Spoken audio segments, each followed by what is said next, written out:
welcome to Radio Out There. Barry Eaton here with you.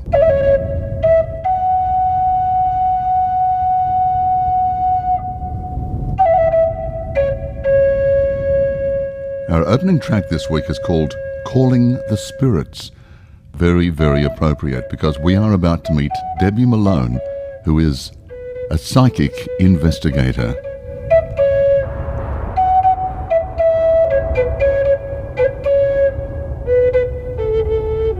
Debbie is probably Australia's best known psychic investigator.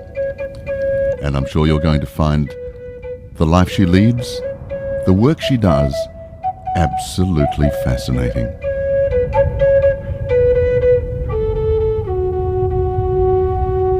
Hi Debbie, welcome to Radio Out There. Thank you so much for having me, Barry. It's wonderful to chat to you. My pleasure. Well, we caught up at the Mind Body Spirit Festival just a couple of weeks back and had a good old chat. I've been looking forward to talking to you, not only about your latest book, Clues from Beyond, but basically the work that you do in general, because it's pretty specialised, isn't it? Yes, it is, and something that I really didn't choose. It sort of chose me. Yeah, well, that's it. And I'd like to talk to you a bit about that to start off with. Your background, you've been working as a clairvoyant and a medium for quite a few years now. You've won awards, you've done all sorts of things like that. How did it start with you? I had it as a child and I shut it down. I've had 6 near-death experiences. So I had one at 3, one at 13, and another 4 in my late 20s, early 30s, and then a miscarriage. And from that point onwards, I just woke up and I saw dead people, but not just normal, everyday people that had passed over. I saw murder victims. So it was quite a horrific experience to begin with. Well, that's it. I mean, most mediums will pick up whoever's around them in association with a reading or perhaps in their own life. But for you to pick up murder victims from the word go, did that freak you out a bit? Oh, definitely, because at the time, the backpacker murders was a very big case that was in the media, and that was the first case that I ever began to work on. At first I thought that it was such a high-profile case that I'd see it on the TV, then I'd go to bed and I'd dream about it. But then as time progressed, I began to know more about the case and what was on the news, and that's when things started to become more frightening. Okay, frightening in what way? Well, I would become the victim. So when I saw the 2 English girls to start with, so I would see it through their eyes. I would see them being murdered. I would feel their pain. I would see through the murderer's eyes. I didn't always see the murderer. I was always like I saw this man walking away from me. I could see his eyes, but not his whole body. I just started to know things about the cases, and then when I started to know things before they were announced on the news, that's when things took sort of a different turn.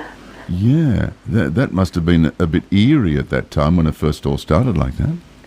It was, and then I didn't know what to do with it because I was always a total skeptic. I had seen my grandfather, who died when I was 15, but I was very close to him, and I used to see orbs, what I know to be orbs, in my room when I was younger, but back then I just thought they were like lights, and I would hear always muffled voices in my room, but I just used to go to bed with the radio. I wanted to stop it, so didn't really sort of look at the thought of being a psychic or a medium, and I wasn't someone who would consult a person like myself, and then here I was seeing and hearing dead people, so it was really quite a strange experience to begin with. Yeah, I can imagine, but you didn't start off doing that. You had what would be described by a lot of people as a normal sort of a working life.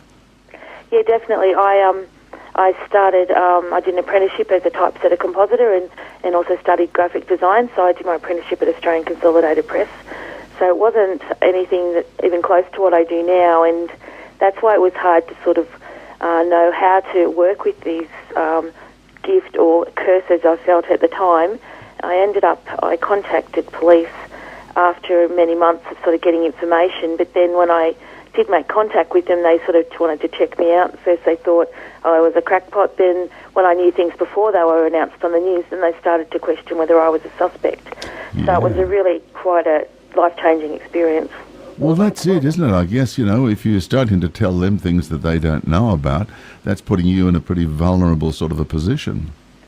Oh, definitely. And I found as time went on, because I worked at Fairfax community newspapers at that time, I spoke to one of the journalists about what I was seeing, so he decided to put a story in the community newspapers, and he called me Julia, and he wrote that I knew about the cases, and to pick the newspaper demographic of where I thought would be the best focus, and I picked the MacArthur Advertiser, and that just happened to be where Ivan Milat lived at the time, and his girlfriend ended up contacting the newspaper and wanting to speak with me because of what was in the paper. So that was another step closer to getting a bit too involved.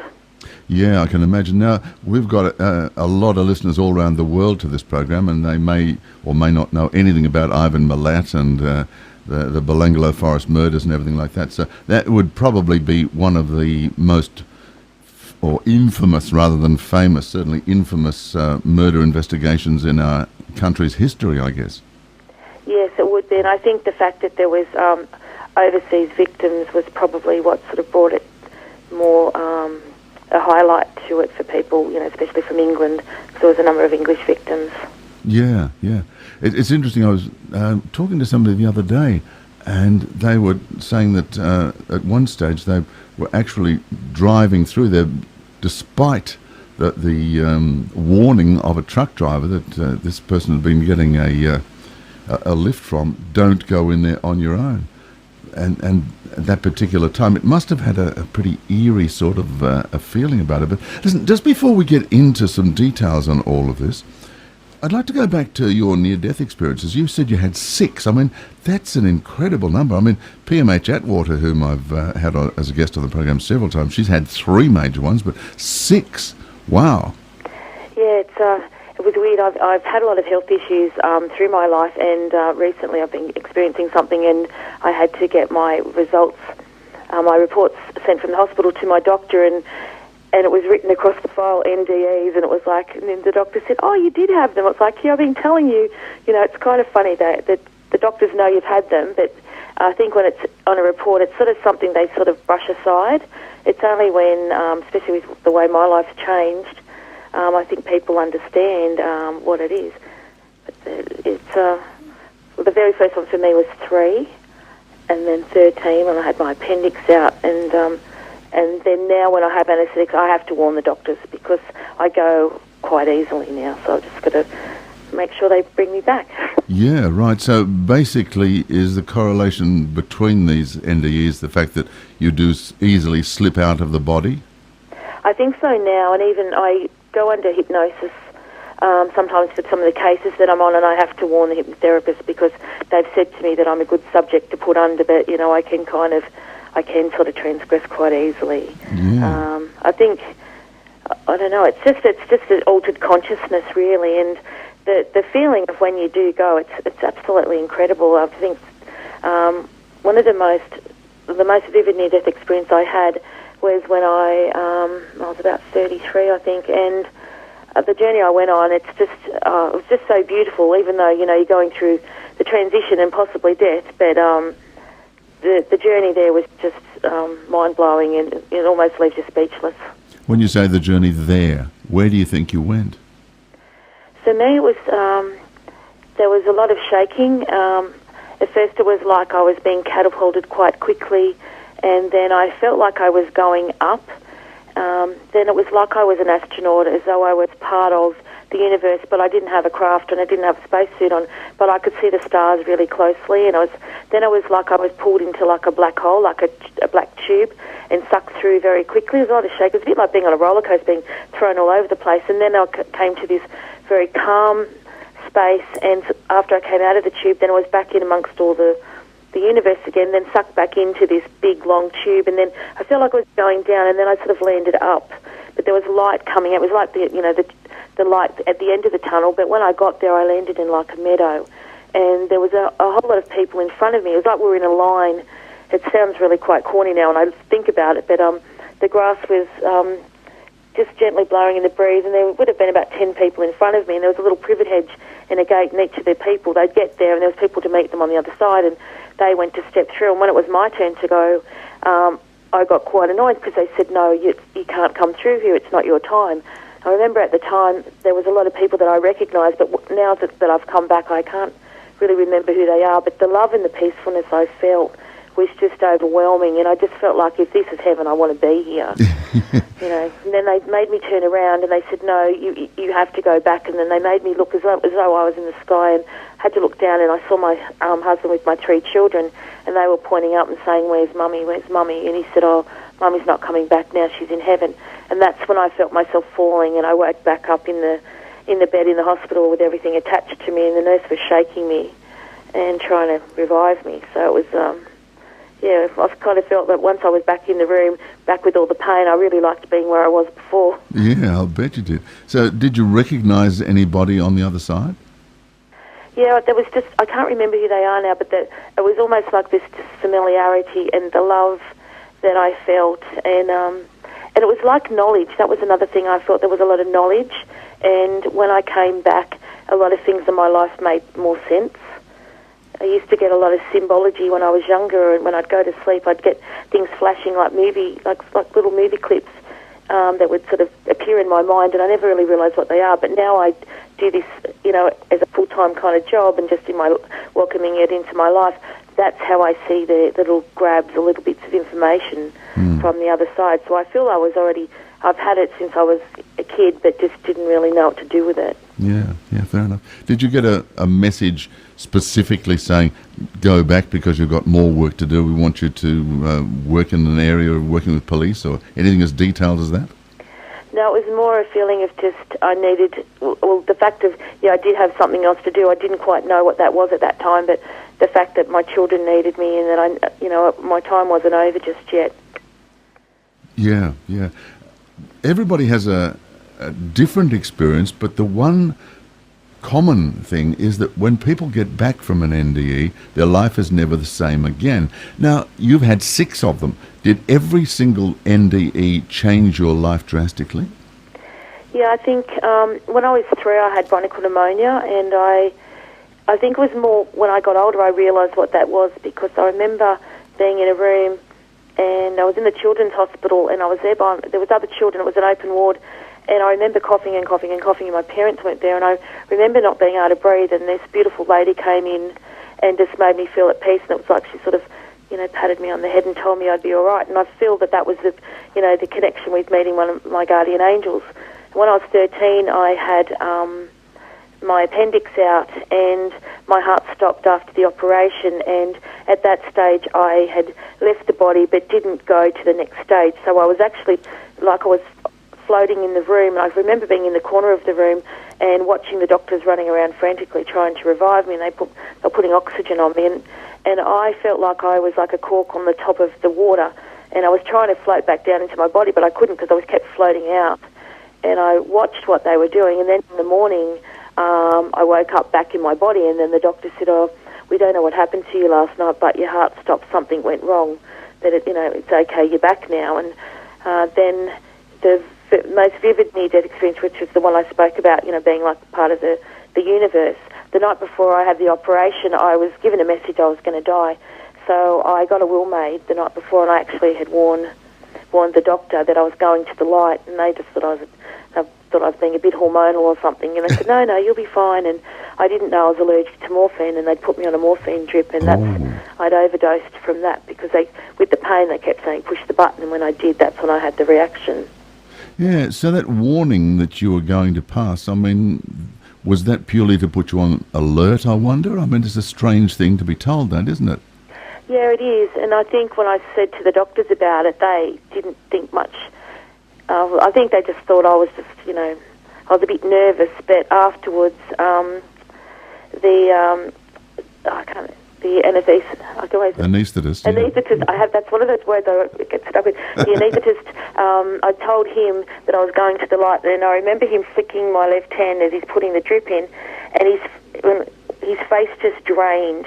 And he said, what do you mean you're going to the light? And I said, I know I am. I had a vision. And he said, oh, I hope that's not the case. And then I said the same to the nurse, and she said to me, not on my shift, too much paperwork. And she was sort of mucking around. But I got very sick after the operation. I was only supposed to be in hospital for 3 days. I ended up being in I was in for 3 weeks, and came home for a week, then got an infection and went back in again. And they came and asked me what I saw, and he'd said to me the doctor said to me that he'd only ever had 3 patients say that to him before, and both of them had died. So he was quite alarmed that I was telling him that, because he said there was no reason why I should die, but he said it really put him on alert. I bet. Well, maybe that was the whole purpose of that, to be able to give the doctor and the anaesthetist that extra precaution. Yeah, I think so. And the funny thing after that, when I did come back, I had the ability to see into my body, and I didn't know what was going on, but I could see I had this black spot, and it was a blood clot, and that's what ended up becoming an infection. And I told the specialist that I had this black spot, and he started laughing at me, and he sort of said to me, well, if you think you're so smart, why don't you dissolve it? And I said to him, well, you know, you're the doctor, I pay you all this money, you're the one supposed to fix it. And he let me go home, and then I said to him, that black spot's still there, it's not quite right. He said, you'll be fine, don't worry. Anyway, I got rushed back in a few days later, and then they gave me a pelvic CAT scan, and it was right where, in the spot I said, and the size. And from that point onwards, I can see into the body. So sometimes if someone's sick, I never say I'm a doctor or anything, because I'm not, but I can see there's an issue, and I might say if there's a heart blockage or something, I'll say to the person, you know, and I'll feel it too, so I'll say I'm feeling something, and I'm kind of drawn to this area, and then they might say, yeah, I've been having issues there, and I'll just say, well, I really think it would be advisable to go and see your doctor and just sort of, you know, if it's bothering you, go and check it out. Well, maybe you've got the natural abilities of a medical intuitive as well. Yeah, well, I have got one beautiful gentleman that he's going to be in my next book, because when I wrote Clues from Beyond, I wrote so much that it ended up being turned into 2 books. So the second half's coming out next year, but he was a real sceptic, and the whole way through the reading I could see there was a heart blockage, but it was sort of in the back of the heart, and he was saying, no, I'm healthy, I'm fine, there's nothing wrong with me, and I felt like I was having a massive heart attack. And I kept saying to him, will you please go to the doctors? And in the end, he sort of said to me, look, you're nagging me that much, you sound like my wife, all right, I'll go to the doctors. And they did find the blockage, and he ended up having 3 stents put in. And then he came back to me to check my chapter last year that I wrote about him in the book, and then he said to me, oh, by the way, how's my heart looking? And I said, yeah, I still think you might need to go check it. And his wife's actually a nurse. Anyway, he rang me back a couple of days later and said, you know what, they put him back in and gave him, he got another couple of stents, and he said, I'm going to come and see you now instead of the doctor, as a joke. And I was like, well, I'd rather you see the doctor, but he couldn't believe that I'd picked it up. Yeah. Oh, that's fantastic. I'm talking to Debbie Malone. You're listening to Radio Out There. Debbie, let's take a quick break. Back shortly. Something a little unusual musically now.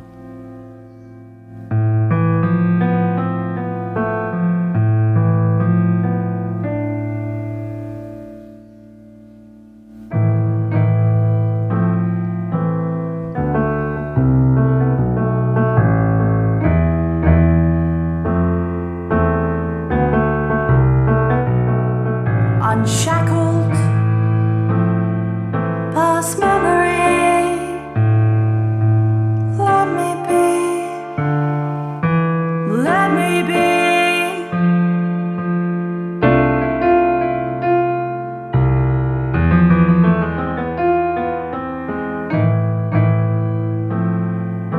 to be me.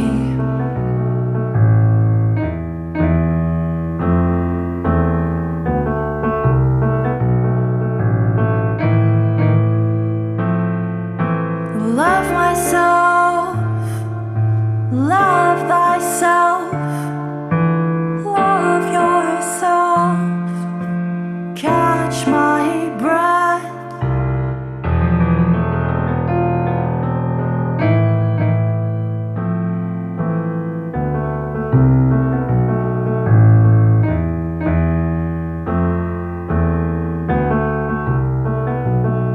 Unshackled past memory, I am free, free from lies, from dishonesty. Daisy chains rearrange my brain to see the sun through the gaps where the flowers grow.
dishonesty. No more dishonesty.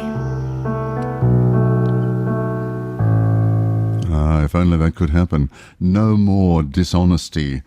Very haunting sound, isn't it? That's Rose and Shepherd from their very first CD called Springtime, and Tana Rose, the vocal, and Vada Shepherd on piano. A lovely young lady. I often have a hit of tennis with Tana, and she's got a wicked forehand when she gets onto it. But also a very haunting sound, that one, and very appropriate for this program, a song called Dishonesty. Yeah, a haunting sound that almost sounds like the soundtrack from a movie where they want you to sort of reflect on some pretty heavy stuff going on screen. If you want to hear more of their music, they've got a website called roseandshepherd.com. You're listening to Radio Out There with Barry Eaton. Radio Out There, food for the soul.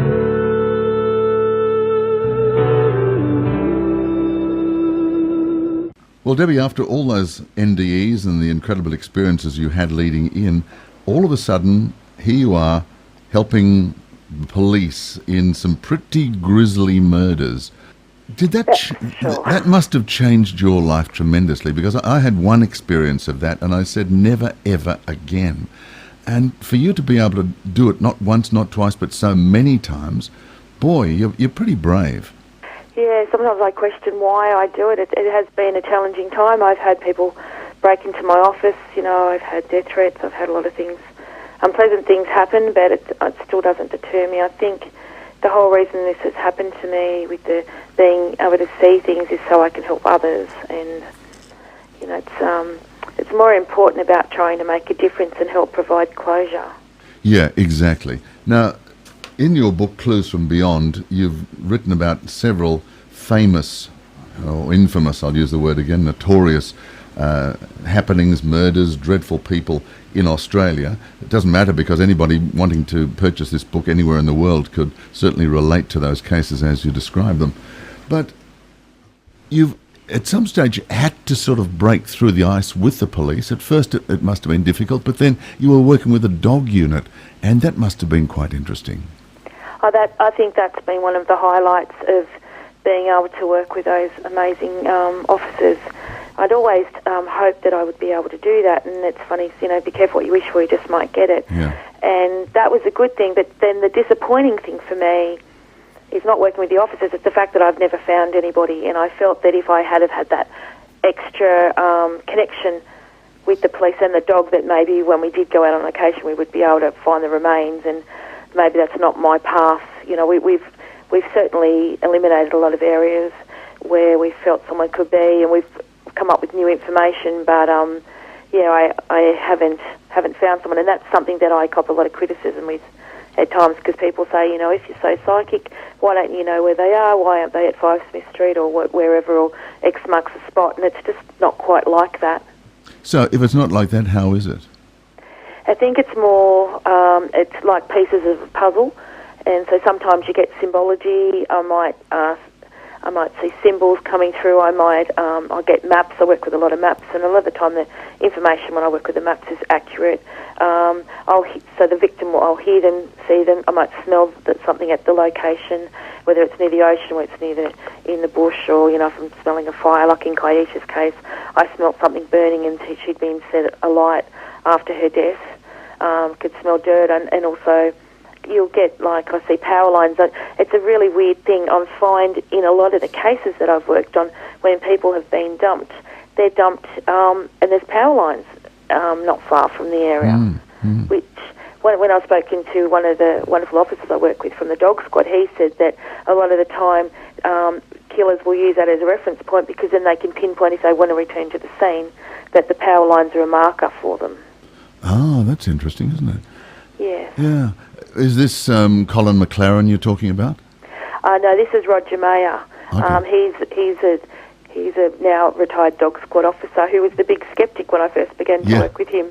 Yeah, it was very testing working with him, and Colin, he was very testing as well. They're absolutely phenomenal officers, and even Dave Cole and Roger are the two cadaver dog officers that I've worked with, and they are so professional and have been so open to working with me, because both of them were skeptics when we first met, and the respect that I have for them and they now have for me has been, really wonderful. Yeah, well, that's right. On your or one of your websites, you quote Colin McLaren, who was a former detective sergeant and a task force team leader, as saying, "In the world of criminal investigations, psychics were once considered something from a gypsy's circus tent.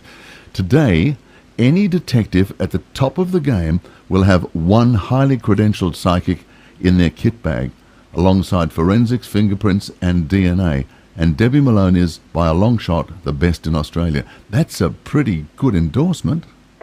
I know, it's amazing, isn't it? I'm very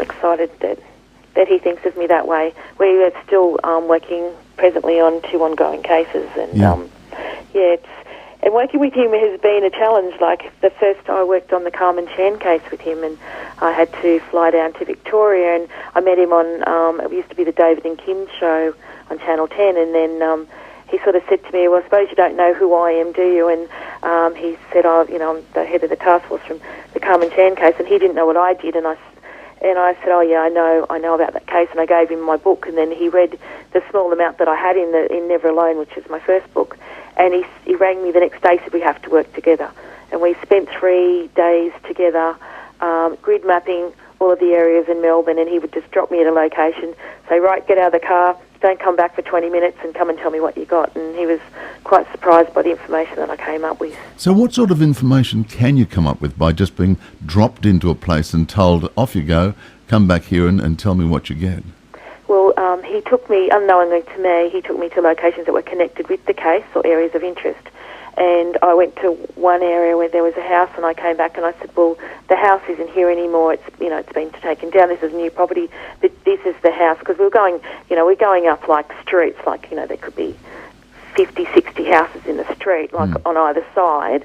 And I went straight to the house and sort of said, "This house isn't there anymore, but I feel that one of the girls lived here and she was kidnapped from here," and he agreed that was a location. I'd gone under hypnosis for that case. I did a program called Sensing Murder in 2003, and they didn't use my information, and that's why I wrote about the case in the book, because I knew that information was relevant even though it wasn't put to air. And through the hypnosis I could see the type of property where I felt the perpetrator had lived, and that actually fitted it in with the police intel. Yeah, fair enough. You talk about hypnosis there, but you don't go into hypnosis every time, do you? No, only in some cases, like with the Bob Chappell case I have, and... yes, I'd like to talk to you about the Bob Chappell case. I find that not only intriguing, but also very, very sad. Tell us a bit more about that. For people, obviously, who haven't read your book, Clues from Beyond, yet, we won't do a spoiler here, but we do need to explain a few things. Yes, Bob Chappell was last seen on Australia Day 2009. He had retired, and him and his partner had bought a yacht called the Four Winds, where they were planning to sort of sail around Australia and around the world on this yacht. And he was actually trying to trace the electricals on the yacht on that particular day, and he's never been seen since. And his partner, Sue Neal-Fraser, has been jailed for his murder. There's no body, and it's the first case in Tasmania where anybody's been jailed without a body. And there's really not a great deal of evidence to say she did it. And since I've been working on the case, in the beginning I could see that there were 3 perpetrators, and Sue was not one of those people. And initially no one sort of had looked into that area, and then I went under hypnosis 2 years ago, and now recently in April I did it again, and then Colin McLaren is now working on the case as well. But he's actually uncovered that these 3 people do exist. And you did an identikit picture of them? Yes, I did identikits of them. I did identikits initially when I went under hypnosis, but when we redid it again in April, I actually honed in even further and really studied their facial features. And now it's an ongoing investigation, and hopefully Sue Neal-Fraser will be set free. It's a bit like the Lindy Chamberlain case, really. Yeah, which is a world-famous one. It's very, very sad. I mean, as you say, to be convicted of murder when there isn't even a body, that's a legal precedent, really, isn't it? Definitely, and there's a lot of things that were overlooked. There's DNA that was found on the yacht that's been dismissed. Just dismissed? Yeah, just dismissed. Oh, okay. They were saying it's secondary transfer. It was of a young female, and that young female now has been found. And there's a whole lot of things that the police need to re-look into, but it's been an ongoing case. And I've gone to visit Sue in jail twice. I've been working with a beautiful documentary maker named Eve Ash, and she's done a lot of work to investigate the case. And it's just sad to meet such a beautiful, innocent woman who's been in jail all these years, who's now in a wheelchair. Yes, that's very sad, isn't it? It's shocking.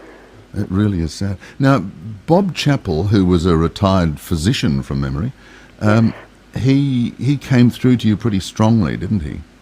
Oh, yes. I was asked to work on the case by Eve, and she flew up from Tasmania. I didn't know anything about it. She just she came and she brought a pipe, and I had a shirt to work with. And yes, Bob came through straight away. Bob was not a very tall man, a sort of a smaller framed kind of man, quite a grumpy man at times, but very straight to the point. And he was very connected to his pipe, and all I could smell was tobacco smell. And he was just so upset to see what had happened to his family. Oh, I can imagine. To see what had happened to Sue. Yeah, I love that bit in the book when you talk about him on several occasions being a grumpy old so-and-so.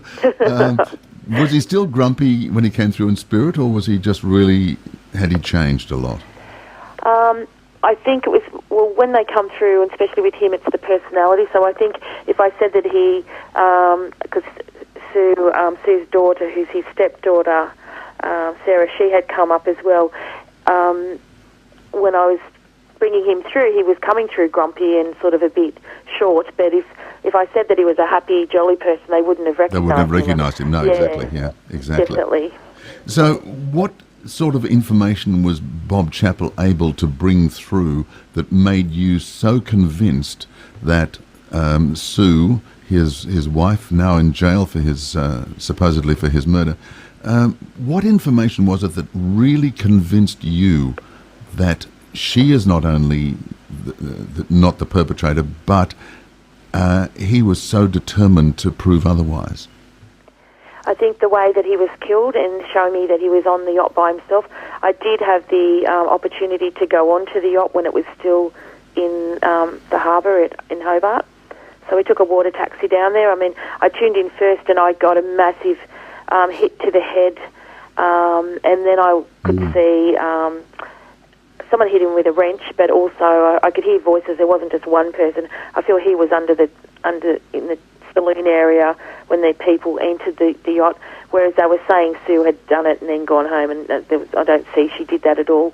And so I felt there was a younger female and a younger male, but there's an older male who's connected to that as well. I could see that there was two dinghies, and there was a dinghy set afloat, and it was a grey dinghy which wasn't connected to the yacht as well that was found, and then Sue's dinghy was set adrift down near the yacht club area. That on the boat itself, when I went in there, when I stepped down into the saloon, I became Bob, and I felt myself being hit in the head. I felt my teeth had all broken. I feel he had a broken jaw, because when I was trying to talk back to the documentary team, I could hardly speak. I could see the blood splatters everywhere, and there were DNA markers all over the yacht. Yeah. The yacht had been sunk or half sunk, and then had been refloated. So a lot of the things in the yacht were in disarray and thrown everywhere. And it was just sort of watching. It was as though I was seeing things through Bob's eyes and walking around the yacht, and he was showing me where things had happened, where they got in, how they got in, and all. His main concern was for Sue, that she didn't do it. Of course. I mean, was there still blood spatter downstairs in the saloon or down below in the saloon to prove to the police that he was killed there? Yeah, there was. Some of the splatter had gone, I think, probably because it had been sunk, but there were DNA markers and fingerprint markers where things were. What intrigues me the most is that there was a shirt that belonged to Bob that had blood on it that was up on the seat in the upper part of, like in the steering. Yeah. In the steering or in the cabin area. In the wheelhouse, yeah. Yeah, in the wheelhouse. So, and it was still left there. And, we were there 2.5 years later, and it was still there. It was still there. Yeah. It hadn't been taken for evidence. No, and that's what I found was really, really odd. You know, so there was some strange things, and then the hoses had been cut to try and submerge the yacht. But if it was Sue, she would have known how to do it, because they had been doing a lot of work on the yacht, because all the floor was pulled up because he was trying to retrace the wiring, and so they'd sort of done a botched job of how they did it. And the other way is there was a sail bag missing, and one of the sails, so they presume, and I could see that he was wrapped up in a sail, and they'd used the boom to sort of tie him up in the sails, drop him over the side and into like a dinghy. Yeah. You know. I mean, with all that information that you've got there, it sounds to me like you would have made a better defence counsel than the person who defended Sue. Yeah, no, it's such a sad case. It is. I mean, how frustrating that all of this information, these facts which are ignored, didn't come up in the trial, or if they did, they weren't. I mean, I find that incredible. I do this as well, and I also find the other side of the coin is here's poor Sue being accused of the murder of her partner, and then the fact that not even having time to mourn and just more or less trying to cope with his loss, and then suddenly you find yourself in jail, and God, yes. Everybody's sort of blaming you, and you didn't do it. It's yeah. incredible. So the case is still there, and Colin McLaren is still on the trail. He is. And there's another, I think there's another inquest coming up at the moment. So is Bob still coming through to you? Yeah, he does. He's if I tune into him, I can have him around me. It's I've recently, I think the last time I went down to Tassie was last year, but I think for him it's just the frustration. I don't think he's ever going to let up until the truth comes out. No, of course, that would be dogging him in spirit, wouldn't it? Yes. Yeah. To be able to, I wonder if there's any information that hasn't been given that he would be able to give Colin McLaren at this particular stage. There is information that he has given to Colin, but some of it we've had to, for legal reasons, we couldn't put it in the book. Oh, no, fair enough. I wouldn't expect you to go into it, especially if the case is still open, obviously. But so, just personally speaking, are you confident that there'll be enough information or enough that comes through to be able to change things around in this? I do feel there is enough information. Whether or not the Tasmanian police are going to listen to it is another thing. The thing is, Colin's he's an absolutely incredible investigator, and the new information that he's uncovered, along with Eve and myself, I think there's a lot of things that just were not looked at, and I think it's going to be too hard to hide at this time. As I said, I find it amazing that this just didn't come out with the Defence Counsel. There must have been... I'm not going to go there because I might end up in libel or something like that. I just find it quite amazing. Anyway, look, let's take a break. Talking with Debbie Malone about her new book, Clues from Beyond, and there's a couple of other cases I'd like to talk to you about, but let's take a break right now.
Whether you do me harm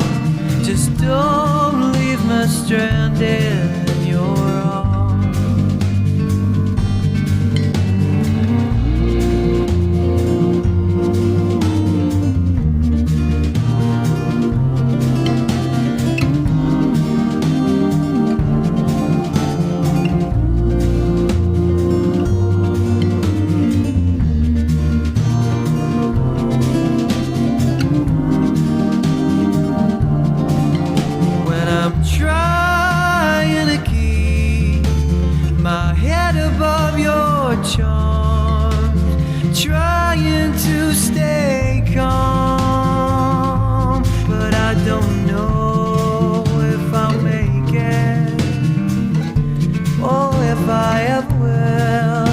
Just don't leave me stranded here, don't leave me stranded, don't leave me stranded in your arms.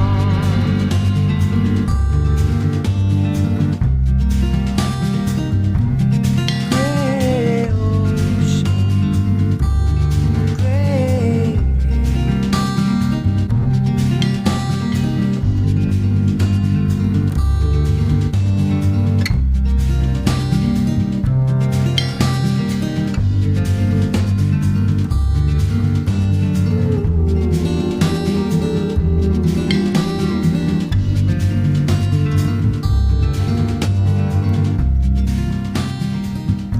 Young Australian singer by the name of Lior, Lior, CD Autumn Flow. And that CD was a gift from a friend of mine, Richard Giles, who often appears on our program, talking about Chinese astrology and feng shui and various things. Richard and his partner Susie were at a music festival not far from where I live, and they were so impressed with that young man, they got his CD and gave it to me as a gift, which is rather delightful. Unusual, very unusual sound, and interesting lyrics as well. That particular one is just called Grey Ocean. You're listening to Radio Out There. Now back for our final segment with psychic investigator Debbie Malone. Debbie, the spirits that come through to you of the murder victims, do they all come through in a similar way, or does it happen differently every time? It's usually pretty similar. So normally, if I'm working on a case, I may be called into the police station, or the police officers sometimes come to me with evidence. So I do psychometry, so I'll hold an item belonging to the victim. Yeah. So maybe sometimes it's been a golf club, it might be a piece of jewellery or a ring or something. Sometimes clothing. Clothing doesn't hold the information as clearly, but by tuning into that, it's like I make contact. So it takes me a few minutes, but then it's almost like I become then them. They'll appear to me as though I'm looking at a real live human being. They may speak to me in my right ear. They'll start to give me little images, and then I'll smell things or see things. Yeah, fair enough, yeah.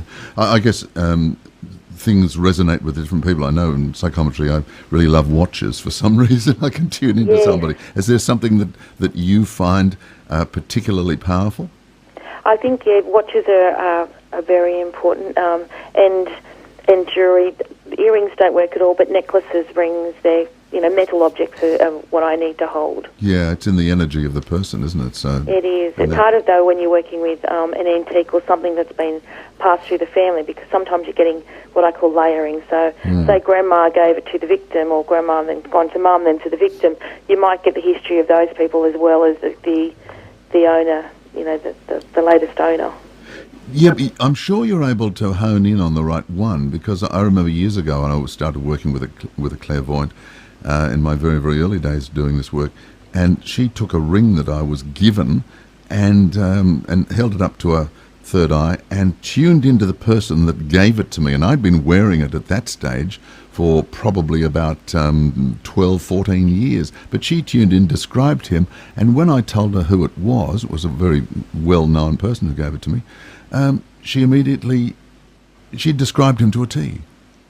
Yeah, and that's true, you can do that. And I think sometimes Spirit wants you to know the history of it. And even if you get a second-hand piece of jewellery, it may be that if you've purchased it yourself, it may be that piece spoke to you and it wanted you to enjoy it as much as they did when they owned it. Yeah, that's interesting, isn't it? Now, with the spirits that have come through to you of the murder victims, have they all transitioned, or are some of them still what we might refer to as earthbound?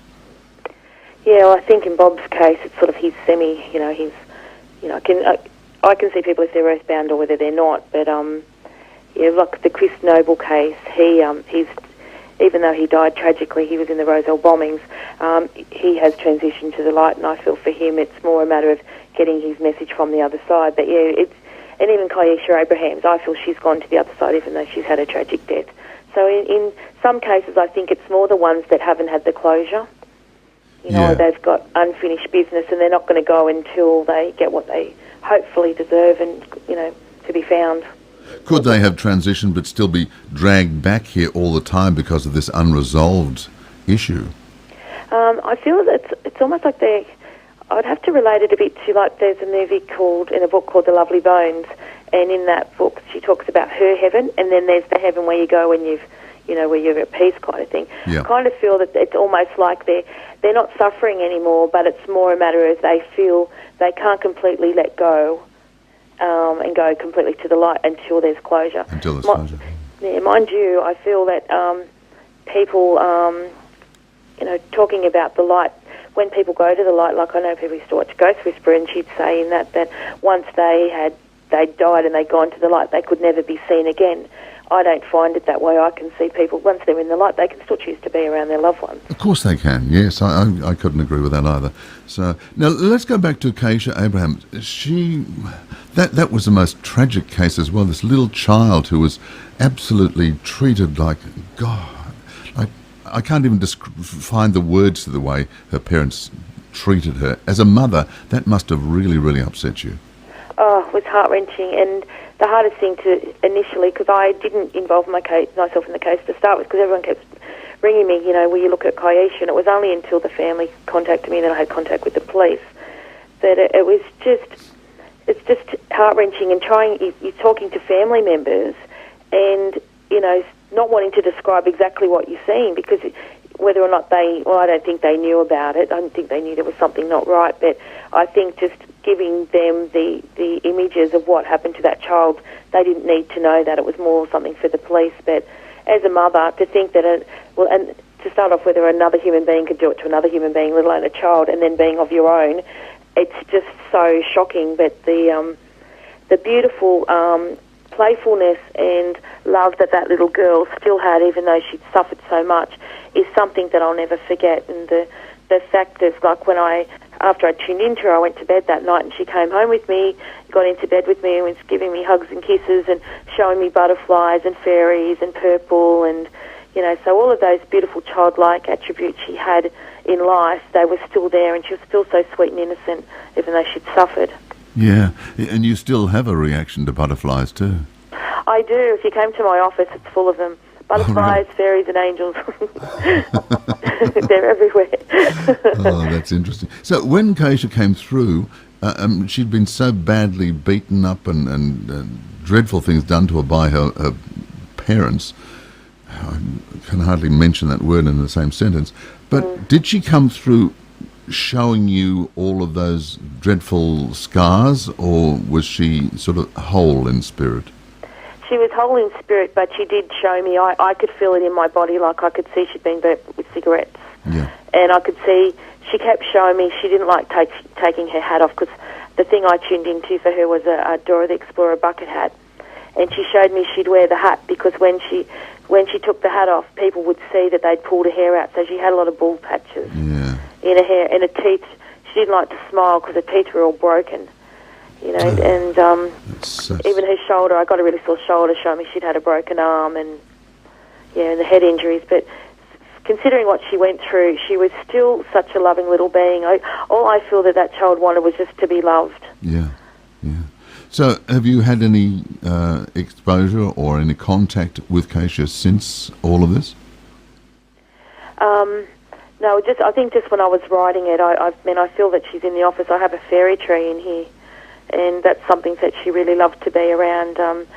I haven't had much contact with the family since, because we did speak about things, but they had said that it was so traumatic for them after the case that they just found it too hard to speak about, which is very understandable. Yeah, so is Keisha at peace now, do you think?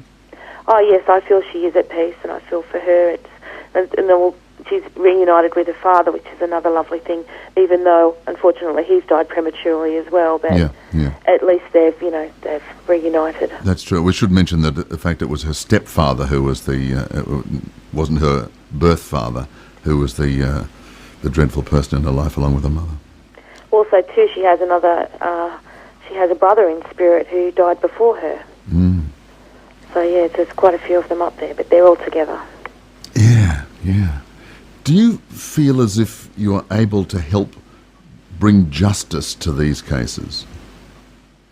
I think, I hope that I do. I think it's part of it is just being part of the puzzle. I think it's arrogant to say that I solved the cases and my information will be 80 to 85% accurate, because sometimes you get information and it's not as clear as you think. Like one case I worked on was the Mary Cerritos Joyner case, and I was shown that she was in fetal position in the dark.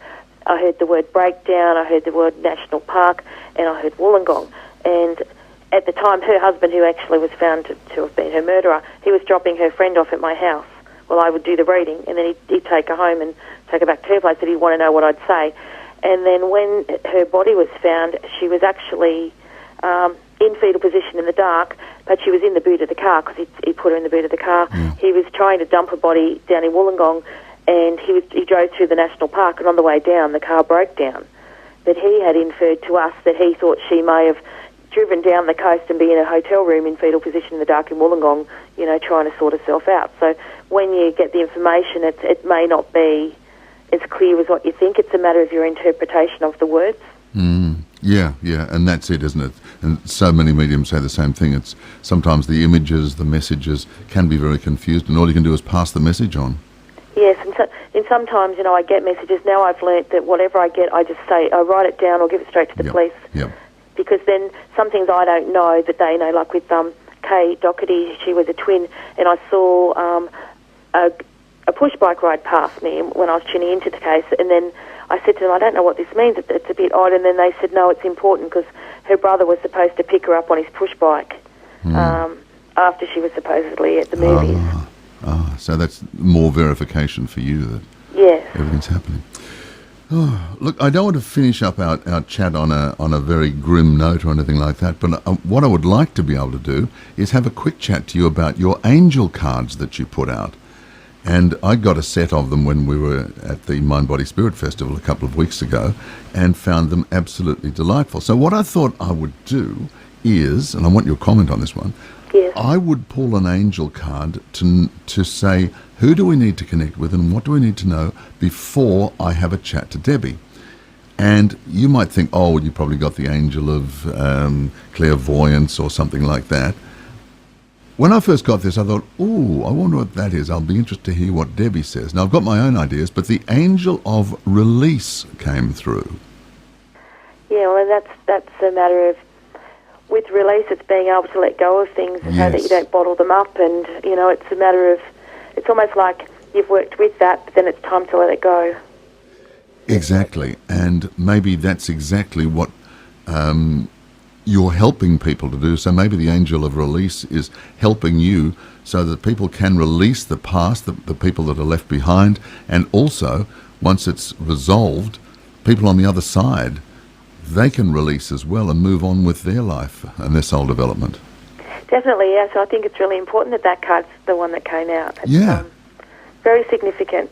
Yeah, that's what I thought too. And the lovely image on there is of this charming young girl with all these balloons floating away and a lovely angel up there in the sky. So a very, very positive image. Oh, thank you. Yeah, I'm really very proud of these cards. The artist that I work with, she's done an absolutely incredible job. Yeah, they're lovely. So why did you decide to do angel cards? It's funny because I've always had angels around me, so my life's quite diverse. Here I am working on murders, and then I have angels, and I really believe if it wasn't for the angels, I wouldn't be here. And through the near-death experiences, that's been another thing with the connection with them. I've felt them around me, and they do have a bit of fun with me sometimes. A few years ago, they said to me I was going to be moving office, and I didn't believe them because even though I do this work, I can be a bit stubborn. And so I came into work, and I have this metal sign, and it says, I believe in angels, which is above the door. And when I walked in, they said again, you're moving soon, and I went, no, I'm not. And then the sign fell off and hit me on the head and split my eyebrow open, gave me a black eye, and I moved in a week, and it was like, all right, I'll just listen from now on. No, that was a real wake-up call, wasn't it? It was, so I don't argue. I just think I'm part of an amazing team, and I'm grateful for all of their help and guidance from above. That's fantastic. So so if people get hold of the angel cards, what, you can pick up whatever it is, the message for the day or message to help you resolve some kind of situation or what? Yes, you can use them for layouts. You can get them as a, if it's just a guiding message, just like your affirmation. There's little affirmation that comes with them in the book and sort of tells you how to sort of work through with things. But it's about being positive. The world's such a negative place at the moment. Everything we see and hear on the news is making us feel, sad or fearful. So I think the fact that there are other beings and other energies out there that are still there, just to be called upon when we need them. Yeah. Now, just to wrap up, I'm going to pull an angel card here. I've asked, what do I need to know from your angel cards? And I have just got the Angel of Harmony. So how would you interpret that for me? Yeah, with Angel of Harmony, it's about peace, but I feel part of what you're doing is about showing that there is a peaceful side to things, and it's about balance in life and looking at both sides of things, and they're showing me, for you, it's spreading the word and showing people that there can be harmony between both worlds, between this one and the other side. Yeah, thank you. That's exactly how I feel too. That really resonates.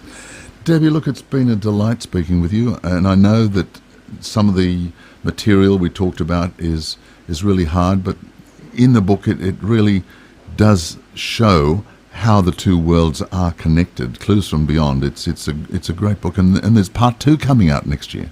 There is, yeah. So the other side of the book, it won't be all about murders. It's more about positive experiences and beautiful people I've met on this side and the other side, and about their connections. Oh, that's great. That's great. Well, look, thank you so much for being a guest on the program. Now, as soon as part 2 is out, let's talk again. That would be great. Thank you so much for having me, Barry. It's been really wonderful. Debbie Malone. What an interesting life she leads. Very challenging, but very interesting. The book Clues from Beyond, available here in Australia and New Zealand, and will be released in the United States in spring of next year. But you can still get hold of it. Contact rockpoolpublishers.com.au and you can order there, or it's also available as an ebook through Amazon. That's for all our friends over in the United States. Thanks for your company, and I shall be back with you next week. Have a great time. See you then.